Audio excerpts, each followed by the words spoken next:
അല്ല, മേയർ അശ്ലീലം കാണിച്ചെന്ന് പറയുന്നു. ഈ അശ്ലീലം കാണിച്ച ഒരു ട്രാൻസ്പോർട്ട് വണ്ടി ഓടിക്കുന്ന ഡ്രൈവറാണ്. അപ്പോൾ ഈ ട്രാൻസ്പോർട്ട് വണ്ടി ഓടിക്കുന്ന ഡ്രൈവർ ഈ അശ്ലീലം കാണിച്ചപ്പോൾ മേയർ താഴെ കൂടെയല്ലേ പോകുന്നു, കാറിൽ കൂടെയല്ലേ പോകുന്നത്. അപ്പോൾ മേയർ ഇങ്ങനെ നോക്കിക്കൊണ്ടുപോകും. ചോദിക്കുന്നതാണ്, മേയർക്ക് അശ്ലീലം കാണാൻ ആഗ്രഹമാണ്. 2, മേയർ ഇടത് സൈഡ് വഴി ഓവർടേക്ക് ചെയ്ത് വണ്ടിയെ ഷടനിൽ നിർത്തിപ്പിച്ചു.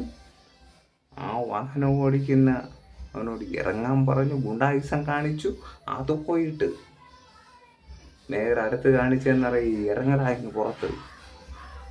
ഇടകൂടാന്ന് വിളിക്കാനായിട്ട് എന്നാണ് ഒരു മേയർക്ക് അധികാരം കിട്ടിയത്?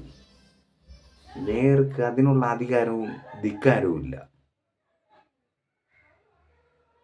എടാ പോടാ എന്ന് വിളിക്കരുതെന്നാണ് നമ്മുടെ കേരളത്തിൻ്റെ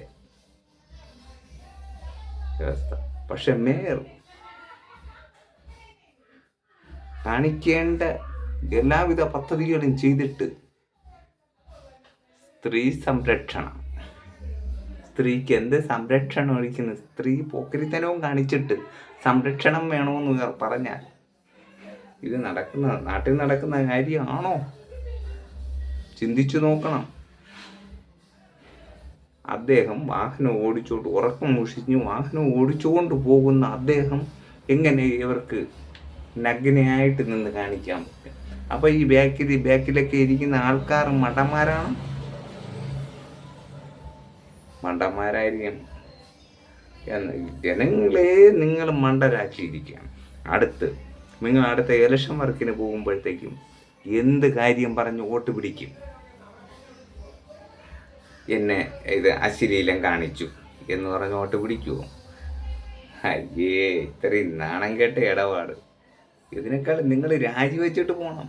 നിങ്ങളുടെ ഭർത്താവ് MLA രണ്ടുപേരും രാജിവെച്ചിട്ട് പോകണം. അതാണ് ഉത്തമം. നിങ്ങൾ ഇരിക്കേണ്ട ഒരു യോഗ്യതയില്ലാത്തവരാണ്. യോഗ്യതയില്ലാത്തവർ ഇരിക്കേണ്ട ഒരാവശ്യമില്ല. ആ കസേരയെ മരിച്ചെറിഞ്ഞിട്ട് പോവുക. നഗരമാതാവല്ല നിങ്ങൾ, നഗരമാതാവുമാര് പിതാക്കന്മാരിൽ നിങ്ങൾ നശിപ്പിക്കാൻ പറഞ്ഞവരാണ്. നിങ്ങൾ ഈ സ്ഥാനത്തിൽ നിന്നും ഒഴിഞ്ഞു പോവുക. അതിന് നല്ല മന്ത്രിയാണെങ്കിൽ ആ മന്ത്രി ഉടൻ തന്നെ രണ്ടുപേരെയും ഡിസ്മിസ് ചെയ്യും. കാരണം രണ്ടുപേരും രാജിവെച്ച് പോവുക. അതാണ് ഏറ്റവും നല്ലത്. ഇത് കേരളത്തിന് അപമാനമാണ്. അപമാനം കൽപ്പിച്ച ഒരു വനിത. എന്നാൽ ഒരു സാധാരണപ്പെട്ട ഒരു ട്രാൻസ്പോർട്ട് ഡ്രൈവർ ഇതെങ്ങനെയാണ് നിന്ന് അശ്ലീലം കാണിച്ചത്? ചിന്തിച്ചു നോക്കേണ്ട കാര്യമാണ് എപ്പോഴും. ബൈ.